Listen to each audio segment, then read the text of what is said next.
पतली कमर वाली जेठानी की मोटी कमर वाली देवरानी। चलो, सबके लिए मसालेदार खाना बन गया और मेरे लिए सैलेड। पता नहीं वो मेरी होने वाली देवरानी नंदिनी कैसी होगी। अब उसे तो मैंने कभी देखा नहीं है, ना मेरे ससुराल वालों ने उसे देखा है, पर वो भी जरूर मेरी तरह फिट और पतली कमर वाली मॉडर्न लड़की ही होगी। यह है पतली कमर वाली मॉडर्न इशिता, जिसे अपने फिगर, अपनी सेहत का बड़ा ध्यान है। इधर पास के गांव में एक घर के बाहर एक मोटी सेहतमंद लड़की नंदिनी एक ठेले वाले के पास खड़ी समोसे खा रही थी। अरे भैया, और दीजिए ना समोसे। अरे बस, अगर तुम्हारी माँ को पता चला कि मैंने तुम्हें समोसे खिलाए हैं तो वो डंडे से मार मार कर मेरी हालत खराब कर देगी। अरे कुछ नहीं बोलेगी मेरी माँ, आप दीजिए मुझे और समोसे। तभी समोसे वाला मदन जैसे ही नंदिनी को और समोसे देता है तो सामने सड़क पर खड़ी नंदिनी की माँ शांति जोर से चिल्लाती है, नंदिनी। अपनी माँ की आवाज सुनकर नंदिनी के होश उड़ जाते हैं। अरे बाप रे, माता जी आ गई। तभी मदन हवा की रफ्तार से उल्टे पांव अपना ठेला लेकर वहां से भाग जाता है। अरे ओ ठेले वाले, कहाँ भाग गया? तुझे मना किया था ना मैंने कि तू बाहर की चीजें नहीं खाएगी। अपनी हालत देख, मोटी भैंस की तरह हो चुकी है तू। घर चल, आज तेरी जम के खबर लेती हूँ मैं। इधर इशिता अपने आलीशान बड़े से ससुराल में घर के लिविंग रूम में डाइनिंग टेबल पर सबके साथ बैठी थी। वहां इशिता का पति महेश, सास ससुर जानकी दर्पण, बूढ़ी दादी सास नीलिमा, दो नंद रिया साक्षी और देवर अजय, ये सब थे। इशिता के ससुराल वाले काफी अमीर और मॉडर्न लोग हैं। सामने इशिता के बनाए पकवान, पुलाव, सब्जी, चिकन करी, पराठे और भी कई सारी चीजें थी। सब मसालेदार खाना खा रहे थे और इशिता डाइट वाला सैलेड खा रही थी। इशिता बहू, इतना अच्छा मसालेदार खाना बनाया है तूने और इसे खाने के बजाय तू ये घास फूस खा रही है। दादी साहब, मैं इतना हेवी मसालेदार खाना नहीं खाती। अगर मैं ऐसा खाना खाने लगी तो मेरा फिगर खराब हो जाएगा और मेरे शरीर पर मोटापा आ जाएगा। बहू, मैं जानती हूँ तू अपने आप को फिट रखने के लिए हमेशा डाइट करती है, हल्के खाने का सेवन करती है, पर बहू कभी कभी हमें अच्छा मसालेदार खाना भी खाना चाहिए। नहीं सासू मॉम, मैं ऐसा खाना खाकर अपने शरीर को नुकसान नहीं पहुँचाना चाहती। अरे क्या नुकसान नहीं पहुँचाना चाहती? सूखी लकड़ी की तरह हो चुका है तेरा शरीर। खा पी कर जरा इसे मोटा तगड़ा कर। दादी साहब, ये फिट रहने के लिए सवेरे उठकर योगा कसरत करती है, जिम जाती है, जॉगिंग करती है, और देखा जाए तो इंसान को हमेशा फिट रहना चाहिए। इससे बीमारियां भी दूर होती हैं और सेहत भी अच्छी बनी रहती है। यस, मैं तो कहती हूँ कि आप सबको भी डाइट करते रहना चाहिए। इशिता हमेशा डाइटिंग करती है। जानकी, कल की सारी तैयारी हो चुकी है ना? तुमने नंदिनी के लिए ड्रेस ले लिया? कैसे लेती, मैंने तो नंदिनी को कभी देखा ही नहीं। बस बचपन में देखा था मैंने उसे। अब बड़ी होकर वो कैसी दिखती है, उसका साइज क्या है, ये तो पता ही नहीं है। हाँ वो तो है, हमने नंदिनी को बचपन में देखा था, अब पता नहीं वो जवानी में कैसी दिखती है। देवर जी, आप मिले हो नंदिनी से? मैंने तो उसे देखा ही नहीं है भाभी कि वो कैसी दिखती है। अच्छा, और आप बिना देखे ही उससे शादी करने को तैयार हो गए? वो क्या है ना बहू, नंदिनी मेरे बचपन के दोस्त राजेश की बेटी है और मैंने और राजेश ने अजय और नंदिनी का बचपन में ही दोनों का रिश्ता तय कर दिया था। पर ससुर जी, अगर देवर जी को नंदिनी पसंद नहीं आई तो? पसंद ना भी आई इसे, तब भी इसे नंदिनी से ही शादी करनी होगी, क्योंकि राजेश ने हमारे बुरे समय में हमारी बहुत हेल्प की थी। अगर वो हमारी हेल्प नहीं करता तो आज हम सब इतना ऐशो आराम भरा जीवन नहीं बिता रहे होते। राजेश के बहुत एहसान है मुझ पर। अरे बाप रे, कहीं नंदिनी काली सांवली निकली तो? भाभी क्यों डरा रही हो मुझे? मैं पहले ही नंदिनी के बारे में सोच सोच कर परेशान हो रहा हूँ। दर्पण और उसके परिवार के सदस्यों ने नंदिनी को बचपन में देखा था, क्योंकि नंदिनी जवानी तक उसकी मासी के घर रहती थी। इसलिए दर्पण जब भी राजेश के घर जाता था तो उसे वहां नंदिनी नहीं दिखती थी। अगले दिन इशिता और जानकी दोनों एक बड़े से शॉपिंग मॉल में आते हैं, जहां जानकी नंदिनी के लिए सुंदर सा ड्रेस देखने लगती है। बहू, नंदिनी का साइज क्या होगा? उसकी तेरी तरह ही पतली कमर होगी शायद। हम तेरे नाप के हिसाब से ही उसके लिए कपड़े ले लेते हैं। अब जानकी को कहाँ पता था कि जिस नंदिनी को वो इशिता की तरह दुबली पतली समझ रही है, असल में वो नंदिनी हाथी की तरह मोटी है।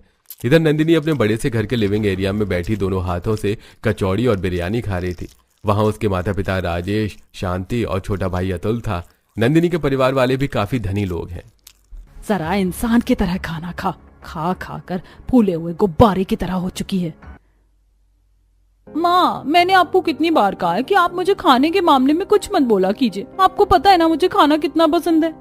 अरे तो खाने की भी कोई लिमिट होती है, ऐसे जानवर की तरह सारा दिन ठूसते नहीं रहते लोग खाना। हाथी जैसी वजनदार हो चुकी है तू, अपनी हालत देख जरा। नंदिनी, तुम अपनी सेहत पर ध्यान दो। आज तुम्हें लड़के वाले देखने आ रहे हैं। हमने तुम्हारा रिश्ता बचपन में मेरे दोस्त दर्पण के बेटे अजय के साथ तय किया हुआ है। वो सब आज तुम्हें देखने आ रहे हैं, तो तुम कोई ढंग के नए कपड़े पहन लो। तभी नंदिनी जैसी उठकर खड़ी होती है तो पीछे से उसका कुर्ता फट जाता है। ये कुर्ता भी फट गया। अरे कम कर अपना ये मोटा शरीर, जब भी कोई कपड़े पहनती है तो उन कपड़ों को फाड़ ही देती है। नंदिनी को बचपन से खाने का बड़ा शौक है। वो सारा दिन कुछ न कुछ खाती ही रहती थी और उसके इस मोटे शरीर का राज भी सारा दिन खाना ही है। शाम का समय इशिता रसोई में खड़ी जूस पी रही थी। बचा हुआ जूस फ्रिज में रख लेती हूँ, रात को आकर पी लूंगी। इशिता बाहर जाती है तो सभी घर के लोग लिविंग रूम में खड़े थे। सब तैयार हो गए ना? पता नहीं नंदिनी कैसी होगी दिखने में। अरे चिंता मत कर, नंदिनी इशिता की तरह ही मॉडर्न दुबली पतली सुंदर होगी। हाँ हाँ भाई, नंदिनी बिल्कुल भाभी की तरह ही होनी चाहिए। इतनी बड़ी होने के बाद भी भाभी आज भी कितनी जवान और सुंदर दिखती हैं।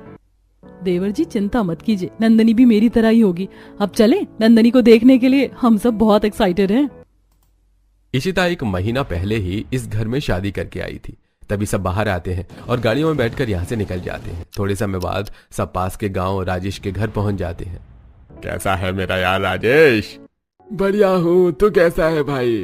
अरे भाभी जी, मासी जी, आइए आइए आइए। राजेश सबको घर के अंदर लेकर आता है। तो अंदर से राजेश का घर भी काफी बड़ा था। सब घर के लिविंग रूम में सोफे पर बैठे थे। वहां नंदिनी नहीं थी। नंदिनी बिटिया कहाँ है? वो कमरे में है, तैयार हो रही है। राजेश, हमें इस महीने ही बच्चों को शादी करवानी है। मैं नहीं चाहता कि बच्चों की शादी में देरी हो। इधर नंदिनी अपने कमरे में नया ड्रेस पहनकर बैठी थी। ये ड्रेस उसे काफी टाइट हो रहा था। मेरी मोटी कमर के कारण ये ड्रेस तो मेरी कमर में ही फंस गई। कितनी टाइट हो गई है ये ड्रेस। पता नहीं वो लोग मेरे मोटे शरीर को देखकर क्या सोचेंगे, वो मुझे पसंद भी करेंगे या नहीं। नंदिनी परेशान होने लगती है। तभी वो कमरे से बाहर आती है और अजय के पास सोफे पर आकर बैठ जाती है। नमस्ते काकी जी। काकी जी? दामाद जी, ये हमारी बेटी नंदिनी है। ये सुनकर सब दंग रह जाते हैं और अजय उठकर खड़ा हो जाता है। क्या क्या ये नंदिनी है? सब नंदिनी को ऊपर से नीचे तक देखने लगते हैं। अरे बाप रे, ये नंदिनी तो पानी की टंकी की तरह मोटी है। जी भाभी जी, नंदिनी का मोटापा थोड़ा बढ़ चुका है, इसलिए ये इतनी मोटी हो चुकी है। माँ, आप सब 1 मिनट बाहर आइए। अजय और सब बाहर चले जाते हैं। ये सब अचानक बाहर क्यों चले गए? कहीं ऐसा तो नहीं कि उन्हें नंदिनी पसंद नहीं आई? और ठूस अपने पेट में अनाज और बढ़ा अपने शरीर पर मोटापा। इधर अजय और सब घर के बाहर खड़े थे। माँ, ये क्या है? ये नंदिनी तो कितनी मोटी है। हाँ, नंदिनी तो वाकई में बहुत ही मोटी है। माँ, मुझे उस मोटी लड़की से शादी नहीं करनी है। चलिए यहाँ से।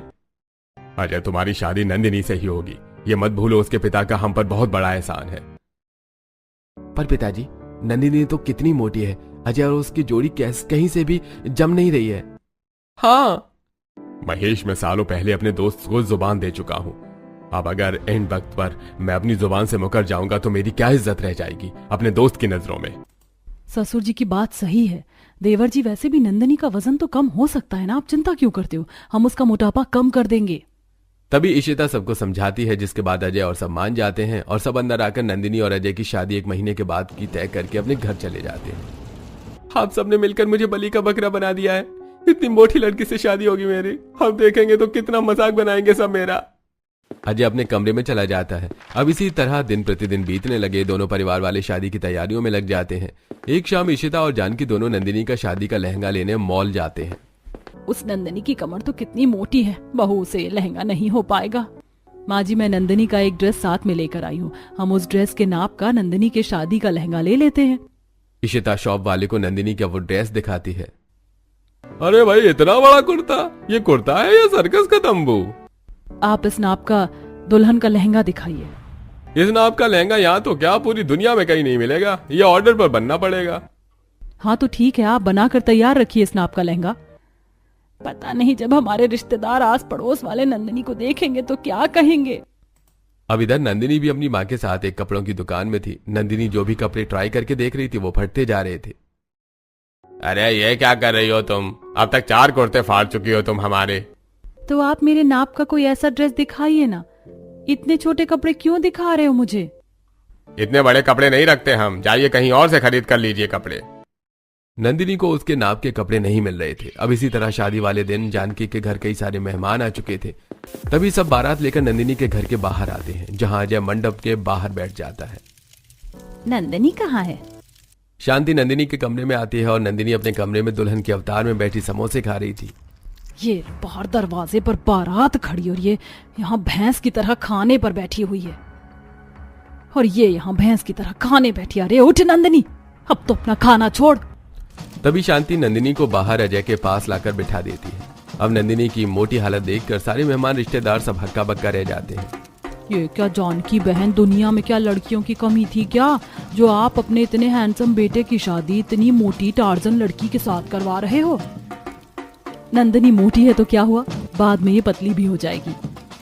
मुझे तो लगता है अपनी इस मोटी देवरानी को तुमने ही पसंद किया है इशिता। तुमने सोचा होगा कि मुझसे ज्यादा सुंदर मेरे ससुराल में कोई ना दिखे, इसीलिए तुमने जानबूझकर अपने देवर के लिए इस मोटी लड़की को पसंद किया होगा।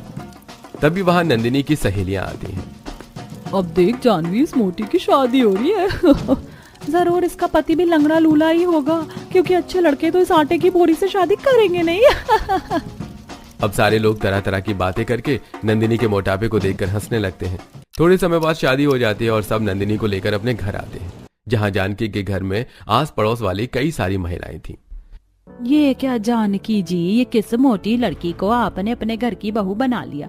अरे इतनी मोटी लड़की से तो कोई अंधा लंगड़ा भी शादी ना करे, और आपने अपने बेटे की शादी इससे करवा दी।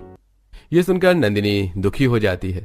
अगले दिन नंदिनी अपने कमरे में साड़ी पहन रही थी, पर साड़ी ब्लाउज उसे बहुत टाइट हो रहा था। अरे कैसी अजीब सी लड़की है ये, इसे तो कपड़े भी नहीं आ रहे, इससे तो शादी करके ही पछता रहा हूं मैं। अजय जी, जरा पीछे से पल्लू को ये पिन लगा दीजिए ना। अजय कमरे से बाहर चला जाता है। अजय जी ने अब तक मुझसे बात नहीं की, शायद ये मुझे पसंद नहीं करते। अब जैसे तैसे नंदिनी साड़ी पहनकर बाहर आती है। इशिता बहू, जाओ सबके लिए चाय नाश्ते की व्यवस्था करो। दोनों देवरानी जेठानी रसोई में आते हैं, जहां दोनों अपने हाथों से चाय नाश्ते की व्यवस्था करने लगते हैं। नंदिनी को खाना बनाना बहुत अच्छे से आता है। यार तू कितनी मोटी है नंदिनी, इतने मोटे शरीर में तुझे घबराहट नहीं होती क्या? अपनी सेहत पर कुछ तो ध्यान दे तू। तेरी कमर देख कैसे पहाड़ की तरह बड़ी हो चुकी है। मैं हर बार अपना मोटापा कम करने की कोशिश करती हूँ जेठानी जी, पर मुझसे हो ही नहीं पाता। तो जरा खाने पीने पर कंट्रोल कर अपना, मुझे देख मैं कैसे अपने आप को फिट रखती हूँ। दोनों बातें करते करते नाश्ता बनाने लगती हैं। अब नाश्ते में इशिता सबके लिए बर्गर और पराठे बना रही थी। नंदिनी, मैं 2 मिनट में कमरे में जाकर आती हूँ, तू नाश्ते पर ध्यान दे। इशिता बाहर चली जाती है। वाह, बर्गर और पराठे थोड़े खा लेती हूँ, बहुत भूख लगी है। तभी नंदिनी वहीं खड़े खड़े पराठे और बर्गर खाने लगती है। वाह, जेठानी जी के हाथ में तो कितना अच्छा स्वाद है। फिर क्या था, नंदिनी गपा गप सारे बर्गर और पराठे अकेले ही खा जाती है। थोड़े समय बाद इशिता रसोई में आती है। अरे सारा नाश्ता कहाँ चला गया? जेठानी जी, वो तो मैं खा गई। क्या खा गई? वो मुझे भूख लगी थी और फिर मैं अपने आप को रोक नहीं पाई। इतनी मेहनत से मैंने सबके लिए नाश्ता बनाया था, अब फिर से नाश्ता बनाना होगा। तभी दोनों फिर से नाश्ता बनाने में लग जाती हैं। इशिता अपने लिए फ्रेश जूस और सैलेड बनाती है। जेठानी जी, क्या इस घर में कोई मरीज है? नहीं तो फिर ये घास फूस जैसा नाश्ता किसके लिए बना रही हो आप? ये मेरे लिए है, मैं हमेशा डाइट करती हूँ, मेरे फिट रहने का यही राज है। इनसे कहाँ पेट भरता होगा जेठानी जी?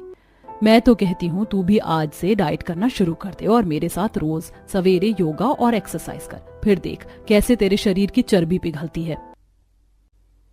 अरे नहीं बाबा नहीं, मुझसे तो एक पल के लिए भी भूखा नहीं रहा जाता। तभी दोनों बाहर आते हैं नाश्ता लेकर। अब जैसे ही नंदिनी सबके पास डाइनिंग टेबल पर कुर्सी पर बैठती है तो उसके मोटे और भारी वजन से कुर्सी टूट जाती है और नंदिनी नीचे गिर जाती है। माँ, मेरी कमर। ओ माय गॉड नंदिनी, उठ, तुझे लगी तो नहीं? और बढ़ा ले थोड़ा अपना वजन, इतनी कीमती कुर्सी तोड़ दी हमारी। वहां जमीन पर जाकर बैठ। आप सबने मेरा जीवन ही बर्बाद करके रख दिया है। माँ, इस मोटी से शादी करवा दी है आपने। अजय गुस्से में वहां से चला जाता है। ये देखकर नंदिनी दुखी हो जाती है। थोड़े समय बाद इशिता घर की सफाई करती है तो नंदिनी खाने में लगी रहती है। अगले दिन सवेरे के 6 बजे रोज की तरह इशिता छत पर योगा करके एक्सरसाइज करती है। चलो अब जॉगिंग करके आती हूँ, फिर सबके लिए चाय नाश्ते की व्यवस्था भी करनी है। इशिता नीचे आती है तो उसके पास अजय आता है। गुड मॉर्निंग देवर जी, नंदिनी जाग गई? वो तो भैंस की तरह फैली पड़ी है कमरे में। इतना कहकर अजय वहां से चला जाता है। लगता है देवर जी नंदिनी से खुश नहीं है। अब इसी तरह दिन प्रतिदिन बीतने लगे। अजय और परिवार में सब नंदिनी से नफरत करने लगते हैं। अजय तो उससे बात तक नहीं करता। एक शाम नंदिनी अपने कमरे में उदास बैठी थी, तभी इशिता वहां आती है। क्या हुआ मेरी गोल मटोल, इतनी उदास क्यों बैठी हो? जेठानी जी, मेरा शरीर मोटा है, इसमें मेरी क्या गलती है? क्यों अजय जी मुझसे बात नहीं करते? परिवार में भी सब मुझसे नाराज रहते हैं। नंदिनी, देखा जाए तो देवर जी की नाराजगी सही है। कोई भी पति यही चाहता है कि उसकी पत्नी सबसे सुंदर दिखे, हमेशा फिट रहे। और तुम अपने आप को देखो, तुम्हारा शरीर कितना मोटा हो चुका है। अगर तुम्हें देवर जी का प्यार पाना है तो तुम्हें अपने शरीर के मोटापे को कम करके मेरी तरह फिट रहना होगा। मैं भी अपने इस मोटे शरीर से अब छुटकारा पाना चाहती हूँ। इसके कारण कोई भी मुझे पसंद नहीं कर रहा, पर मैं कितनी कोशिश करती हूँ अपना मोटापा कम करने की, पर मुझसे नहीं हो पाता। तो चिंता मत कर, अब जैसा जैसा मैं कहती हूँ तो वैसा ही करती जा, फिर देख कैसे तेरे शरीर का ये मोटापा दूर होता है। अगले दिन सवेरे के 5 बजे इशिता नंदिनी को जगाती है। जेठानी जी, थोड़ी देर सोने दीजिए ना, बहुत नींद आ रही है। शरीर का मोटापा दूर करना है तो चल उठ। इशिता नंदिनी को छत पर लेकर आती है और उसे योगा एक्सरसाइज कराने लगती है। मुझसे नहीं हो रहा जेठानी जी। कोशिश कर नंदिनी, करना है तुझे। नंदिनी कसरत करने लगती है। थोड़े समय बाद बाप रे, मुझे तो भूख लग गई। बिल्कुल नहीं, अभी तुम्हें कोई खाना नहीं मिलेगा, अभी हमें जॉगिंग पर जाना है, कम फास्ट। तभी नंदिनी इशिता के साथ जॉगिंग करने आती है बाहर। अब जॉगिंग करने में वो थकने लगती है, पर इशिता उसे रुकने नहीं देती। थोड़े समय बाद दोनों घर आते हैं तो इशिता अपने हाथों से सैलेड बनाकर नंदिनी को देती है। ये क्या है जेठानी जी, मैं ये नहीं खाऊंगी। अब से तुझे ऐसा ही खाना मिलेगा। आज से तेरा हैवी और मसालेदार खाना हमेशा के लिए बंद। अब इसी तरह दिन प्रतिदिन बीतने लगे। इशिता रोज नंदिनी को खाने में सैलेड, हल्का खाना, डाइट करवाने लगी। रोज उसे जॉगिंग, योगा, एक्सरसाइज, घरेलू हार्ड काम करवाने लगी, जिसके बाद 3 से 4 महीने में ही नंदिनी का वेट लॉस हो जाता है और उसका मोटापा पूरा कम हो जाता है, जिसके बाद नंदिनी भी इशिता की तरह दुबली पतली मॉडर्न हो जाती है। अरे वाह, लुकिंग सो नाइस नंदिनी, तुम तो एकदम से बदल गई हो। क्यों देवर जी, अब तो पसंद है ना नंदिनी? हमारी नंदिनी बहू इतनी सुंदर दिखती है, ये तो हमें पता ही नहीं था। थैंक यू सो मच जेठानी जी, ये सब आपके कारण मुमकिन हो पाया है। मेरे जीवन में इतनी खुशियां लाने के लिए आपका बहुत बहुत धन्यवाद जेठानी जी।